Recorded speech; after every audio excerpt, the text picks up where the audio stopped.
You will be live soon. All right. Thanks. And then this is going to also record. I believe so.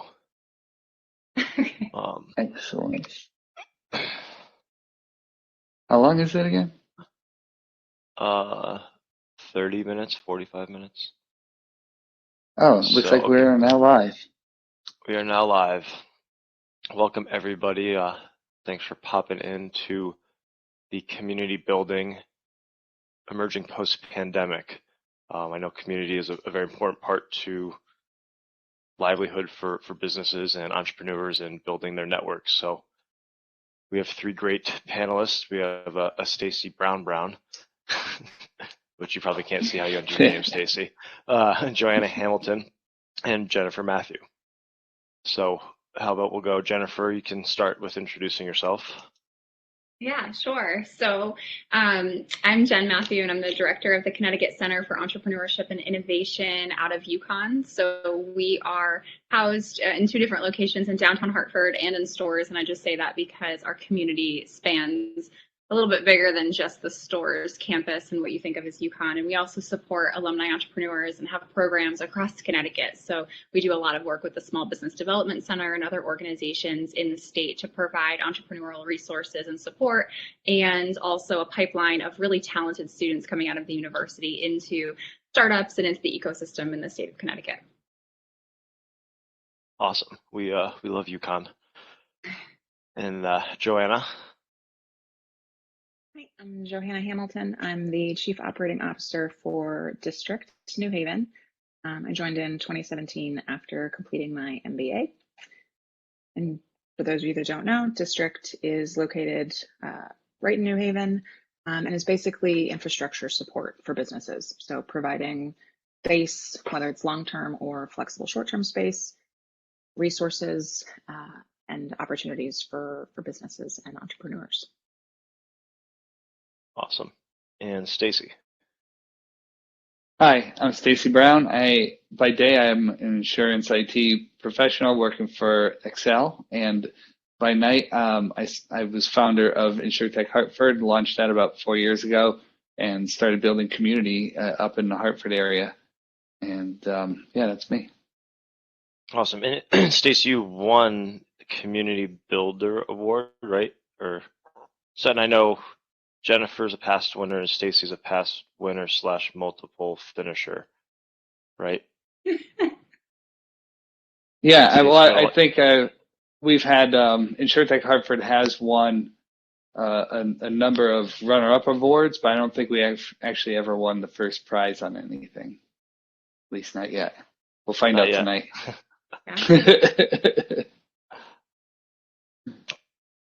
Awesome. All right, so well, let's start with the district because Joanna, you're getting thrown into the fire here since David couldn't make it, so we'll put you on the spot. You're mentioning I'm not as good as a hype man, but I'll do my best. No, but so the resources and space, obviously with the COVID elements, being an open networking or the floor plans and things like that, very communal type of operation. What has shifted from before COVID, and what are you guys looking at doing in the future? So we found, pretty early on in COVID, basically a year ago, that, just like everyone else, we went to 50% capacity, and we had some of our tenants, continued to be here every single day. They were nothing really changed for them. Most of them were, in some form of like healthcare, where they had to have space. But we saw a number of other companies that were like, this is an opportunity for us to step back, reevaluate.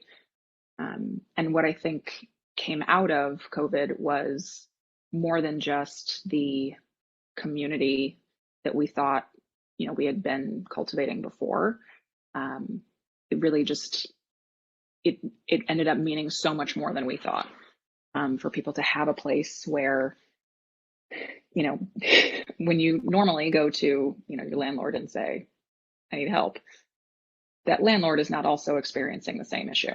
So it's like, as I'm filling out PPP applications, I'm like, happy to help anybody else who's, you know, doing the same thing. And I think that that sense of community and just empathy really transitioned into where we are now, which is where it just comes down to intelligently coming back.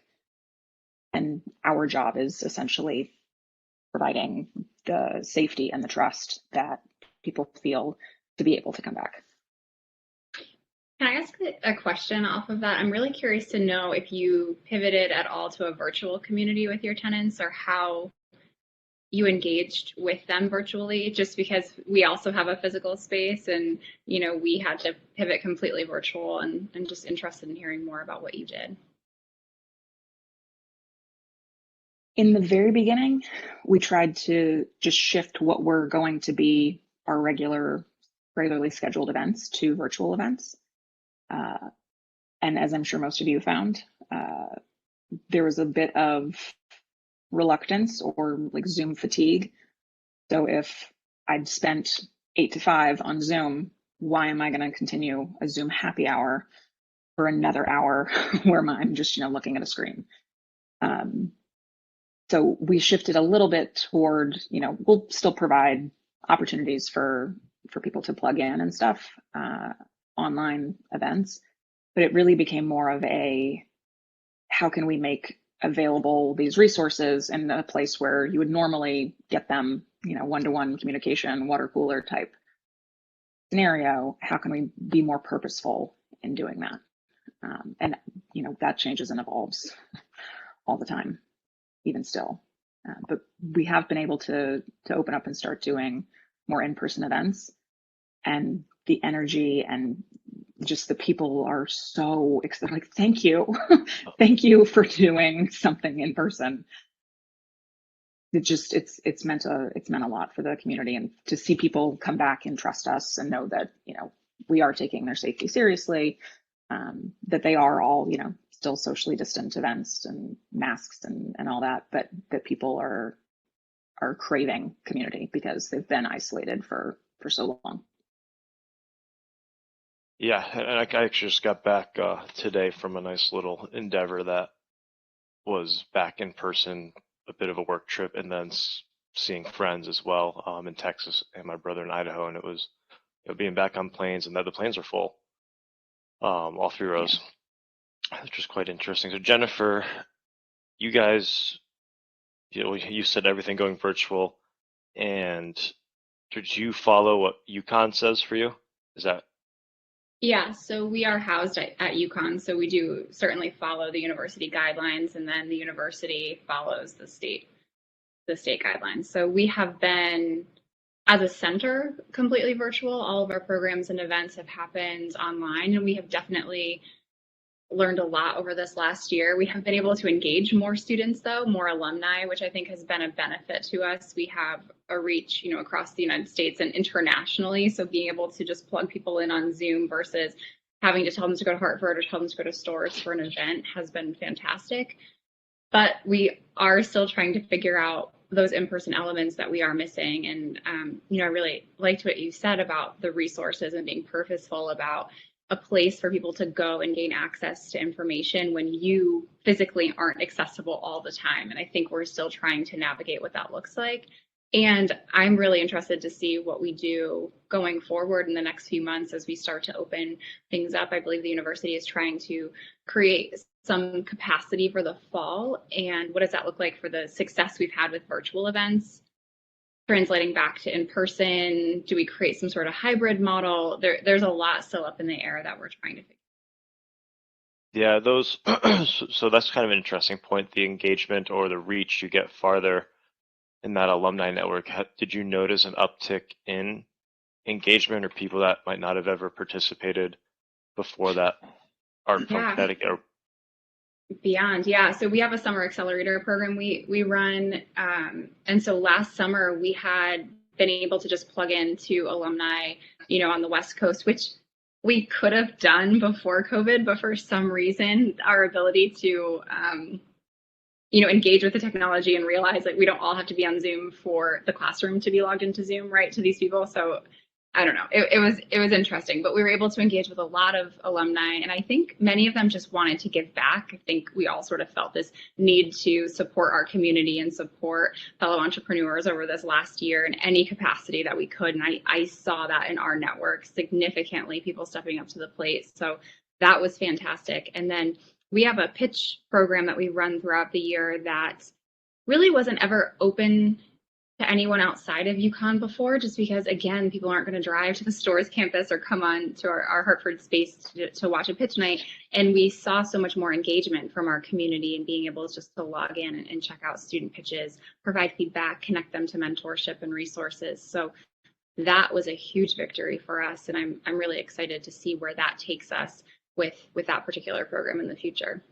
And were those things that we were offering attendees to just come for no cost, or is there a nominal cost? Would there have been a cost before in person? Yeah, no cost. Nope. The cost is their time and their feedback and mentorship if they want to share that with our students. But we actually engage our audience in being able to provide feedback to the team so they can vote on which teams are funded. And then there's a feedback form that they can actually fill out and give our startups some just advice and ask questions and that sort of thing. So it was really engaging, and I enjoyed that. Awesome. And Stacy has kind of teased some stuff up for you with what you built with InsurTech Hartford and the InsurTech community having really more of a global community per se, but also with the Hartford community. Did you, so what was it? When was the big InsurTech with New York? So there was that building of community. Do you want to talk a little on that and the reach you got versus having it in person? Yeah, so the last year or so has been really interesting for us, and it really has broadened our exposure and influence in our industry. We'd started heavily focused on Hartford, and we still are very focused on Hartford and trying to have good engagement for and events and things for people to do in the local community. But when we had to go virtual, what that allowed us to do was open the doors, right? And so the first big event that we had last year was the Innovation Challenge, which is running again right now for this year. But last year, we were originally planning to do this whole thing at, we're going to have an in-person award ceremony at, I think it was at University of Hartford. We were talking to at the time, and we were, planning that maybe we'd get 50, applications if we were lucky, and maybe the event would get 200 people to come to it. And we went online and we turned it into a global innovation challenge contest, and we wound up having over 100 people applying, and we wound up with the event at the end. We had 599 people register for that event. It's like, oh, we couldn't get one more to make it 600, but what we saw was, by going online with what we do, we were able to get to a much broader audience. And those applicants that came in, they came in from 10 different countries. So it truly was a global event. And back in, you mentioned the thing we did with New York. So by being virtual, we were also able to, in March, we put together the InsurTech Spring Conference in partnership with the InsurTech New York team. So they run a similar community to what we do here in Hartford, but we realized that even though our two markets are close together, we only had about 25% overlap in terms of our followers and our network. So by working together to create one event, the two communities, we crossed paths and we crossed streams in ways that just naturally wouldn't have happened. So, and we wound up having like 650 people at that event. So, our online footprint is much larger than our in-person footprint was. But that said, I'm still really looking forward to being able to get back to some in-person events. Yeah, because you have consistently third Thursdays was always an in-person? It was about once a month, yeah. It was always on a Thursday night. Yeah. And that's something people get used to calendaring, and you have a routine schedule. So I know a lot of people's routines got switched with all of this. How do you see community building post-COVID differ from pre-COVID? Well, I think, the fact that our communities are more interconnected will play into part of the answer. But I think in a lot of ways it's kind of getting back into a lot of the same old routines. I mean, people still want the in-person experience when it comes to events, and for community building, I haven't found any better way to do it than in-person events, right? It's the building relationships and the connections. We've done some really cool networking things with different networking technologies that we've worked with over the last year. And, one platform actually does what we felt like a really good job of being the closest thing to in person, but it's not the same as in person. So I think building community post COVID quickly, we're gonna be, if you just look at it from that lens on of how we do it, we're gonna be like COVID what? Yeah. Joanna, how about your thoughts on kind of what you see on the post-COVID differ from pre-COVID? I think that, sort of to echo what Stacy said, I think people are desperate for at least some in-person interaction. We're continuing to read about, the 10 to 20% of workers that will continue to, only be remote. But our experience speaks to the overwhelming majority that prefer a mix of both.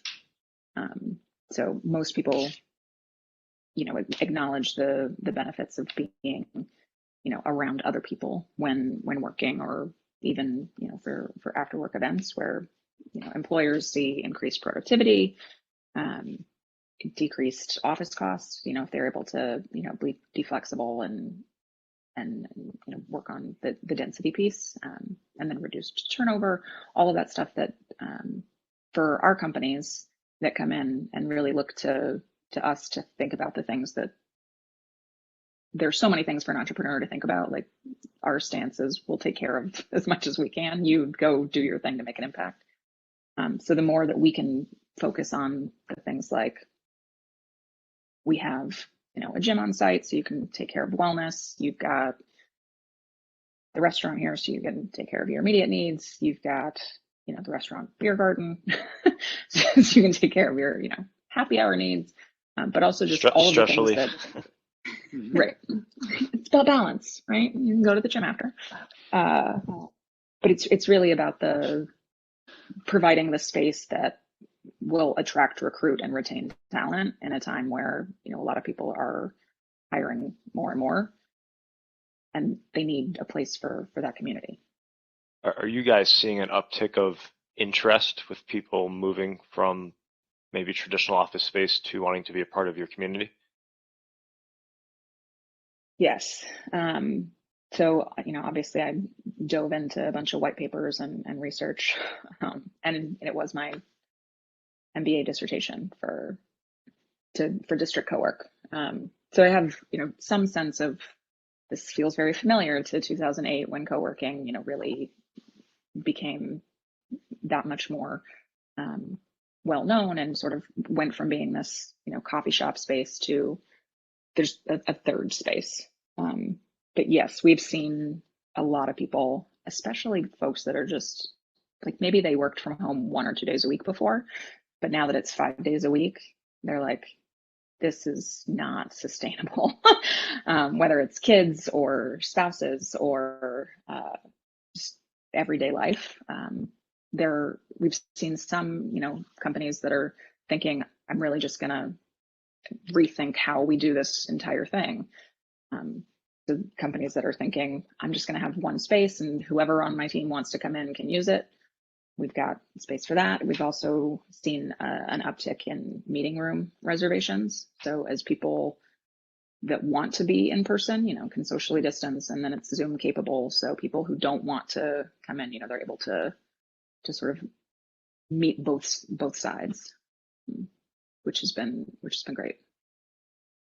Awesome. And then Jennifer, I saw you had posted on the LinkedIn, which some of we might talk on to LinkedIn and how they might have evolved in community building during this time, but you guys just got a grant with Hartford and tying into the students, and also just I think it was a community focused with Launch Hartford.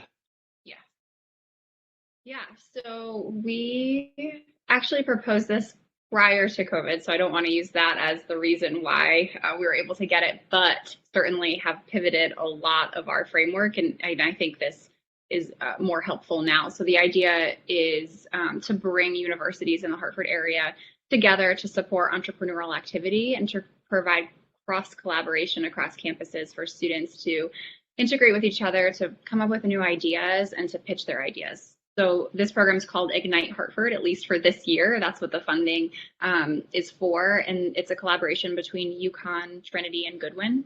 And of course, other universities in the area are more than welcome to send students into this program. Again, this is just a pilot this year to see how it works, but there will be some virtual workshops over the next few weeks for those students. And then we'll have a pitch night, I think it's the end of May, to showcase the startups that are coming out of the universities. So we mirrored this off of our Get Seated program at UConn, and that's the program I was alluding to before, that we were able to connect alumni and people in the community to log into our pitch nights to give students feedback and support. And it has been fantastic, and I'm excited to see what that's going to be like. One of our main conversations, actually, when we were getting together to collaborate on this grant in the beginning was, well, if we house it at Trinity, are UConn students going to go? Well, if we house it at UConn, are Goodwin students going to go? And we just had this like back and forth of where do we put this physical event so that no student feels like they're left out or excluded from the process. And we didn't do it anywhere. We're all virtual. So I'm excited to see if that actually encourages more participation and if it allows students to come to the event that maybe couldn't drive to Hartford or whatever. So I look forward to seeing how that rolls out. That is exciting. One thing I think, Joanna, you mentioned like the water cooler, rubbing shoulders before. So I've noticed whenever I'm on Zoom, sometimes like we got a nice little chat going here. People are mentioning stuff. The in-person events, you do get that more one-on-one time. What have you guys seen in any of your past experience of that, maybe virtual water cooler, or positives, negatives of not having it? I think if there's a positive, it's that, you know, once people come back, they appreciate it that much more. It's difficult to do virtually. Whether it's for us, and Stacy, I'm curious, you know, if you have suggestions on this. I think whether it's the platform, the way that we, you know, do virtual community, there just isn't a lot of engagement in, you know, people wanting to hop online after the workday. But we've seen a number of, you know, we hosted an International Women's Day conference here in March. That was like the first big thing that, you know, we had coming out of COVID, and, you know, 20 people. We were able to socially distance and, you know, get some good speakers, and people were just very appreciative of the fact that it was a safe space, that they were able to actually interact with people, and got so much more out of it, because it wasn't just on the computer while I'm doing other things. You're able to more fully engage, I think, and be more present, which is really key when you're, you know, trying to connect with people and get to know them. So I think the events that we've seen, you know, we packed COVID packed when our community day celebration, you know, celebrated 3 years last week, and we did a mixology class. Even just like those simple things, people are like, yes, sign me up, I'll be there. And we're able to keep people, you know, socially distanced so that they feel safe coming back. And wait, hang on, I have a question, Joanna. Can you have a virtual mixology class, or does there, like, do people have to be 21 to attend a virtual mixology class? So we didn't do it virtually. We did it here, Oh, okay. but when we were talking about doing it virtually, you can do it. You just have to send out in advance what people need to pick up to do the class. So if you need, whatever mixers or whatever. Oh, I see. Yeah. Well, I mean, if you told people get your own stuff, right? You could potentially Yeah, have we'll the show under you how to make 21s it, but there, right? Yeah. The yes. aspiring Whereas bartenders. if it was an in-person event, you wouldn't have that problem. Or you'd be checking ID at the door, of course, right? So in a virtual world, anyway, just when you said that, the thought went through my head. Sorry. Yeah. Yeah, we've gotten, a lot of people that have said, how about this? People in the community just are looking for ways to interact, whether virtually or in person. And so we've gotten a lot of good feedback from them. And we're really just, gearing up for, replicating this, hopefully doing some more of these. And Jennifer, I kind of want to get your thoughts too, especially working in the university demographics. I know the virtual side, a lot of the younger generations, FaceTime is very common for communicating, so the Zoom transition wasn't too much. What have you seen in the past of kind of the collaboration between the entrepreneurial-minded students that work with you in their in-person and versus this last year's digital communications, and where do you think that's going to go?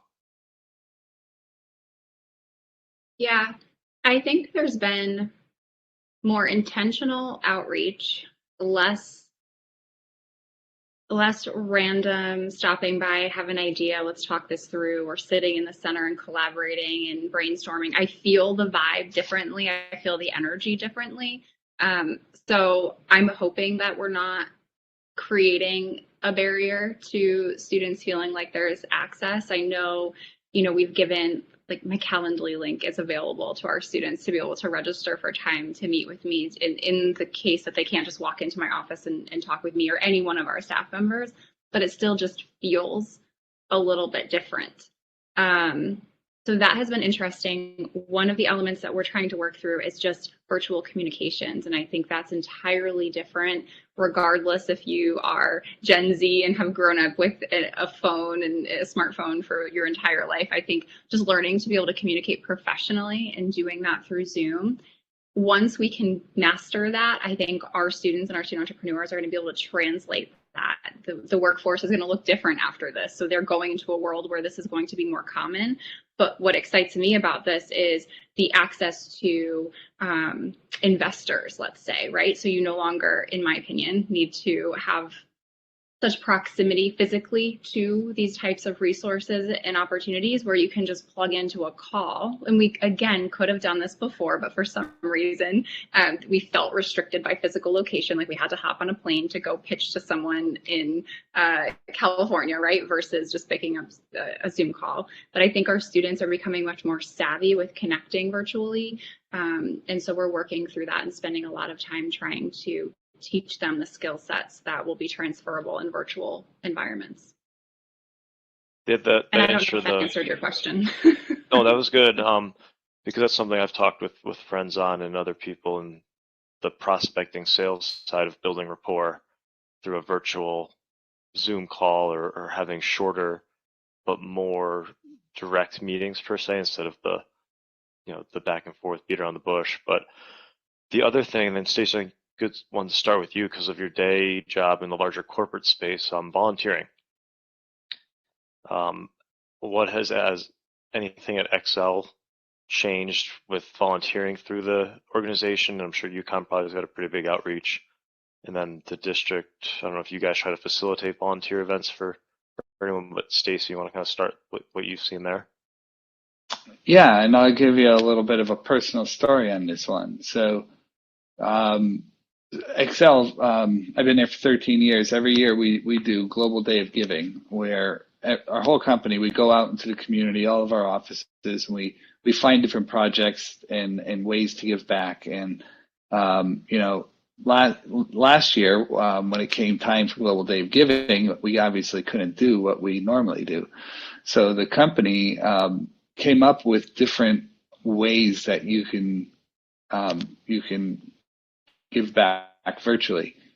So one of the ways was writing a letter to the elderly. So there's actually I can't remember the name of it now, but if anybody wants to contact me offline if you're interested. But basically, or you can Google it, because that's what I would do if you contacted me offline. But so this organization, what they do is, you just send them an email, you just send them a letter in the mail. You write it to an anonymous elderly person, and I did that, and it made me. It somehow it inspired me, because I thought about it in terms of, here's somebody that I have no idea who's going to read this. I have no idea what their health, mentally, physically, whatever they're going through in life is going to have it. But whatever it is, they are going to need. They're going to want love. I'm sure if they're reading this mail, right? So I had to think about how to do that. But then as I did that, I actually had this idea that I had not sent a handwritten letter to anybody in my family, maybe ever. So I sat down and wrote handwritten letters to everybody in my house, then to my other immediate family, like my father who's still alive, my uncle, my sister, and a couple other folks. And the feedback and responses that those letters created was amazing. Just imagine this, you're sitting there one day and you go to the mail, bills. The heck is this? It's a letter from Stacy. And you open it up and it's actually a handwritten letter from Stacy, just saying pretty much nothing more than how much I love you, kind of a thing, right? So that was, but so it's, back to your question, yes, virtual, giving and volunteering is still happening, just it's in different ways now. And there are organizations out there specializing in helping you find those different ways. And if you haven't written a letter to anybody that you care about in a long time, let today be a good day for that. Thank you. Jennifer, Joanna, if you guys want some thoughts on this. Well, I can speak. So I agree that volunteering has been much different virtually. I think there's a lot less of a barrier to physically having to go somewhere versus logging in or finding other ways to provide support. I know personally, having been involved in several entrepreneurship organizations in Connecticut, I just felt like the time I was saving from my commute every day and the time that I was putting into other things that maybe didn't matter, I shifted my perspective. And I mentioned this earlier, that happened with a lot of the mentors we worked with this year. And I felt like repurposing that time certainly was a better use of my capabilities versus being stuck in traffic in Hartford, right? Like I could actually give back to entrepreneurs and other organizations, and that has been really fulfilling. So I think the challenge now in that, and I think all of us personally trying to figure out this like work-life balance when we are trying to commute or coming back into in-person in some capacity, is how to maintain those ways that we brought joy to our lives through volunteering and other opportunities in a space where we may not have the same amount of time and flexibility as we did over this last year and 2 months. Awesome. Joanne, do you want anything on the that? idea of driving back to Hartford. I know. I know. Well, so that's actually an interesting element too. Yeah, go ahead. Oh, I was on the time side of things, which we can talk on next, or you might be able to tie in whatever you're going to say. But the productivity to time with working from home, or the lack of, grabbing lunch with coworkers or meeting people virtually versus in person. Do you think it makes people more efficient or less at times? But you guys can think on that, and Joanne, you can talk on the volunteering community side. So I cut you off. Oh, no, with respect to that, I think that since our community here at District is largely local, small business.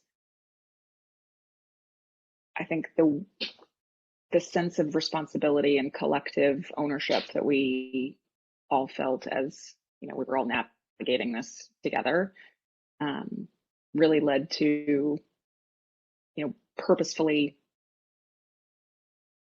it's not so much volunteering as it is, I want to make sure that these places are going to be here when, knock on wood, this passes, right? So the companies that were here, day in, day out, felt, we talked a lot about the fact that it's like, all right, we know that there are people who are not working right now. We know that, restaurants and things like that. So it was, let's get gift cards to restaurants and then give them to people that, maybe lost their job, or something in the community where we're able to sort of pay that forward. I think the community aspect of that, while it wasn't so much volunteering, it was that it just spoke more to that community connectedness that was, to Stacy's point, a silver lining in something that, we turned into this that came out of it. Switching gears to your question of productivity, yeah, we've known for years. Well, research has told us for years that, even the commute can take it out of people. It's just 2 hours out of your workday if it's 1 hour each way. And then what I've seen, I think, is sort of the pendulum, the shift. So where you would normally have, let's say, 20 minutes on either end in the car, whether that's like your only alone time as, a mother, or that's, the time when you listen to Audible or whatever it is, there's some element of self-care that sort of translated in this process of always being on. The sense of guilt that you feel if, you're not available for a meeting in the middle of the day, because everyone knows that you're at home. Like, kind of, I think there's just a shift that I'm curious and anxious to see if, how employers respond, and then thinking through how we respond as a community and sort of encouraging people to set those boundaries and limits on, it's okay to turn off. And the way that that's just sort of shifted, I think, there is no, like, I'm in my car, I can do this while I do that. Now it's just always on. I agree with that. I know when I don't have a commute except going down the stairs, really. So I was already working from home per se before this, but when I was in, say, California and taking the public transit, that was always time that I would read or try to catch up with people. Similarly, like with walking my dog, I'll try to have a phone call. And I feel when you're in an office environment, you can't have, not personal, but if you're trying to connect with someone, it may not be work related per se too. But it's all, if you look at a community, say podcasts now, that's a very popular form that people get to listen to things going on in their community outside of their direct community. If you guys, Jennifer, you want to add anything, or Stacy? Clubhouse. I'm on the Android, so they haven't updated that yet. Oh no. But so that's an interesting one. I mean, Clubhouse has created a community for free speech, right? That's the focus. Oh, there's all kinds of communities on Clubhouse. Yeah, it's just another way of building community, though. Actually, I think, if you look at the scale that some of the people who got in early and built followings, like they're growing to 6-figure followings, really quickly. So it's amazing how that I think that platform at this time has been important. And how I guess the question is, does it play a role in community building going forward? Is that yet another channel? Is voice yet another channel that we have to think about how we engage with our community members going forward? Because I know I said earlier that when this is passed, we're back to business as usual. But I think that we do have this bigger global audience now online that we can't just ignore it and pretend like it never exists. It's a part of our family now, so we'll have to continue to feed it and engage it. And now is voice another channel that we have to look towards for engagement? And what others think? Is voice something on your radar for community engagement?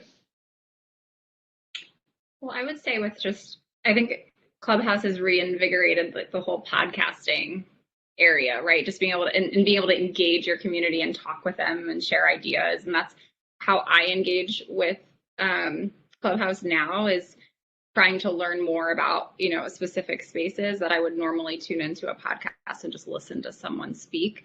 I don't know how long or how big that's going to be a thing for, right? There's some social media platforms that fizzle out pretty quickly. I know I don't think I was an early adopter in any capacity. I would say there was a lot of people that were on the app significantly before me, but in January and February, it was all the hype. And now I feel like, at least for me, has fizzled out.